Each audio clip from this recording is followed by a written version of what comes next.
Metal Driver here, and today I'm continuing with the Legends Series 17 wave, moving on with Legends 17 Ken Shamrock. On the side we get an image of Shamrock, then on the back we get the same image, along with some information and the rest of the figures that are in this wave. And in today's video, if you haven't seen the title already, I am not reviewing just the regular Ken Shamrock, but I'm also reviewing the Chase version as well. So we'll be looking at both the green and the blue trunks version of Ken Shamrock, but let's not waste any more time. Let's go ahead and open these up and take a closer look at the world's most dangerous man. Here we get a 360 look at both the regular and Chase version of Ken Shamrock, featuring some nice detail, and both come with a few accessories that include pointing hands that feature fingerless gloves, gripping hands, and both figures come with the egg-shaped version of the Intercontinental Championship belt. Now, we have seen this before. This is not brand new, but it is nice to get this. I always appreciate when we get championship belts, especially ones that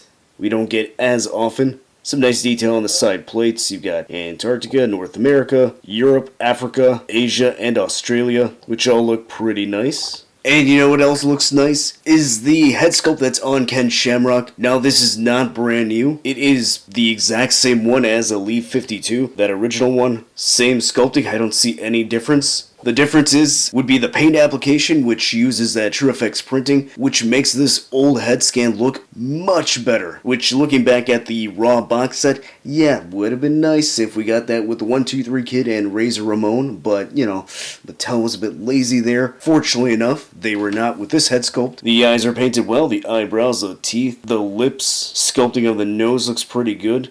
It's nice and crooked. Now this one that I'm looking at is the regular green version. Here is the Chase, which exact same head sculpt, nothing different. I'm just glad that the paint apps look good on both, so that is always nice not to have QC issues so far. The torso on Ken Shamrock is the same as Elite 52, that original one, so nothing new there, but what we do have that's brand new are these double jointed pinless elbows, which are always nice. Love those, so nice update from that original Shamrock, so that's good. Got these MMA style gloved hands, fisted, so that is nice. Do see some QC issues here on the paint. It's a little bit of black paint right there. That should be able to come off. I don't think that's a stain. So a little bit of that residue here on the green trunks. And then looking at the blue one, same thing, same upper body, same arms, pinless double jointed elbow, so that is a nice upgrade there. And sticking with the Chase one, looking at the trunks, the Chase has the blue attire, which kind of sucks that this one's the Chase because this one seems like the standard, or at least the attire that I think of when I think of Shamrock, especially during his time in the corporation. The paint apps on the Shamrock logo looks really good, painted very well.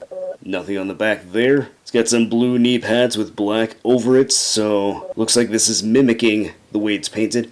Knee pad on top of another knee pad, which if they were going to do that, I would have preferred if they had painted the legs right here and here blue and just given us a regular knee pad, because this one's the big thick one that's going to hinder articulation. In fact, if we look now, yep, that does not get the best range there, so that kind of sucks. His kick pads look nice. They are blue with this black and silver design on the front, so that's nice. More detail here. As we're going to see in a little bit, the green version does not have that extra detail on the boots. Then look at the green trunks. The Shamrock logo has gold and black. It is different than the Chase one. In fact, it looks like the lettering's a bit smaller here on that gold design on the green trunks. Not a big deal though. Paint looks really good. I love the lettering. Came out very well. Only issue is that it's got this residue here. I don't think this is a stain. This is maybe just some residue that should come off, so I'm not too concerned with that. It's got a little more here on this cheek, so that's annoying. And the legs. Seriously, what the hell did they do to this figure? Looking at the knee pads, pretty much the same design as the blue one, but instead it's black with green. Again, I would have preferred if they painted the legs black here and then just given us green knee pads. At least that way we wouldn't have hindered the articulation on the double jointed knees. And then, as I mentioned, not a whole lot of detail on the boots, just black boots, but we do get the design on the side right here that says Shamrock. Painted really well, good paint apps there. Same thing on this side, so not completely black with no detail as I assumed, so not too bad. Going over the articulation is going to be the same on both figures. Head is on a ball joint, it looks that high up, that far down, can't turn side to side and tilt very well. Shoulder is stiff on this one. I'm gonna have to heat that arm up. In fact, let's just go ahead and try the blue one.